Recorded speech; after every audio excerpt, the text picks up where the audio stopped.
The Supreme Court has sided with doctors who overprescribed opioid painkillers to their patients.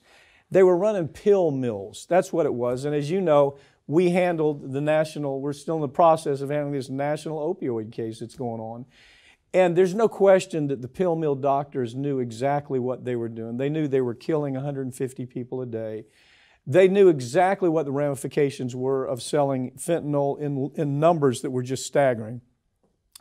But the Supreme Court, Justice Breyer of all people, Justice Breyer says, well, they didn't get a good jury instruction because there wasn't enough emphasis on intent beyond a reasonable doubt. Pick it up from there. Yeah, this is absolutely disgusting. I mean, you had this unanimous ruling. Yeah. You know, Breyer, who now is gone from the court, thank goodness, but says, you're a little unclear. You know, you couldn't really prove the intent of these doctors. And all of the evidence says, no, the intent is clear. These doctors understood that you're giving people enough fentanyl to kill them and kill several other people. There was no excuse, there was no reason or rationale for the amount of prescriptions these two doctors involved in this case were prescribing to their people. This was clearly a way to get pills out there on the open they market. had deals. Okay, they had deals with the distributors. The distributors, whether it was McKesson or AmerisourceBergen or Cardinal, they would pump pills into the pill mills.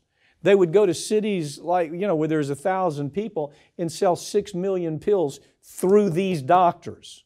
These doctors were simply from a RICO standpoint, they were simply part of that criminal conduct. And so I looked at his decision on this. I go, wow. Well, and see, that's the part of the story that I think a lot of people miss. We know about the manufacturers. We know about the distributors of the medication, but people always forget none of this is possible without that prescription from the doctor. That is where it originates, and that is where this plan basically takes off from people like these. The distributors they would search the country, and they would have lists of who ran the pill mills. And they would put more emphasis in those doctors. They would do everything they could to implement as much material, as much narcotic going to that doctor as they could. It was part of their plan.